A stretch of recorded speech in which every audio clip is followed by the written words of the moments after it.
नमस्कार, मैं हूं जूही वर्मा। बिहार में चुनाव आ चुके हैं और अब बारी है ओपिनियन पोल्स की, जो अलग अलग राय दे रहे हैं। वैसे इस बार बिहार में चुनावी समीकरण बेहद दिलचस्प हैं। कुछ नए गठबंधन बने हैं, कुछ पुराने गठबंधन हैं और कुछ पार्टियां इधर से उधर हुई हैं। खास तौर से लोक जनशक्ति पार्टी यानी चिराग पासवान की पार्टी, जो बिहार के मैदान में सबसे अलग खड़ी हुई है।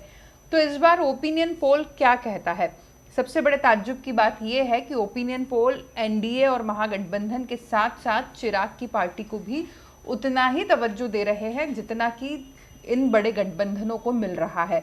लेकिन उससे भी ज्यादा चौंकाने वाली बात यह है कि जो नतीजे चिराग पासवान की पार्टी को मिल रहे हैं वो कम से कम ये हम कह सकते हैं कि चिराग पासवान के लिए बेहद निराशाजनक हो सकते हैं।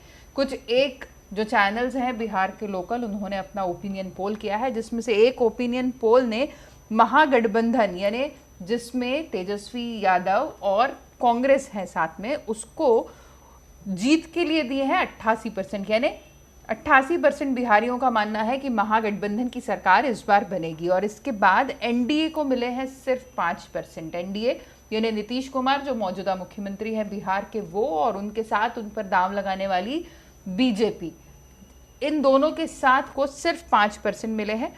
बीजेपी प्लस एलजेपी यहाँ पे इन्होंने अपने पोल में किया हुआ है। हालांकि एलजेपी अलग है, अकेली है, उसको 3% दिए हैं और इसके अलावा जो बची कुची पार्टीज होंगी उसको 4% दिए हैं।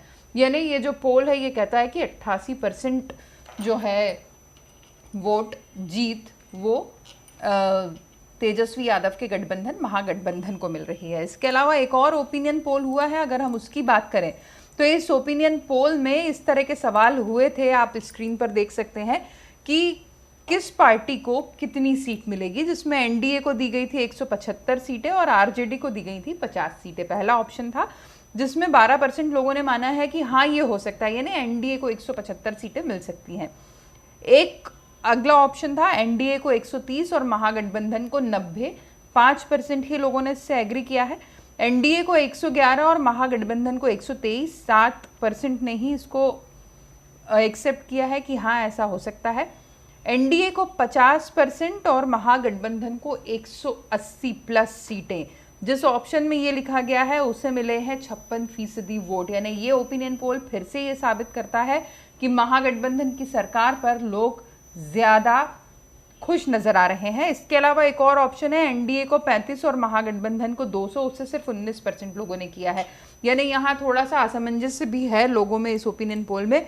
और जितने भी ओपिनियन पोल्स हैं उन सबका एक कॉमन ओपिनियन निकालकर एक पोल बनाया गया है जिसे नाम दिया गया है बिहार का सुपर ओपिनियन पोल। तो ये सुपर ओपिनियन पोल जो है वो भी महागठबंधन के पक्ष में ही नजर आ रहा है, जो ये कहता है कि एनडीए को 87 से 96 सीटें मिलेंगी। इसके अलावा महागठबंधन को 139 से 145 और एलजेपी के लिए तो बहुत ही बुरी खबर है, 2 से 6 सीटें महा ओपिनियन पोल में दी गई हैं। और ये 2 यानी ये आंकड़ा है जो पिछला विधानसभा का जो रिजल्ट था, जो अपना परफॉर्मेंस था, वही दोहरा सकती है चिराग पासवान की पार्टी। और अगर कुछ बेहतर करे तो बमुश्किल 4 सीटें ज्यादा निकाल पाएगी, इस ओपिनियन पोल का ये दावा है। और अन्य को इसने दिए हैं 5 से 7 सीटें। तो अब ओपिनियन पोल के आंकड़े बहुत दिलचस्प हैं। जो बिहार से बाहर के लोगों को नजर आता है कि नीतीश कुमार का फेस है, जो बीजेपी भी मान के चल रही है, और नरेंद्र मोदी जी का फेस जो है वो वहां पर जीत दिलाएगा।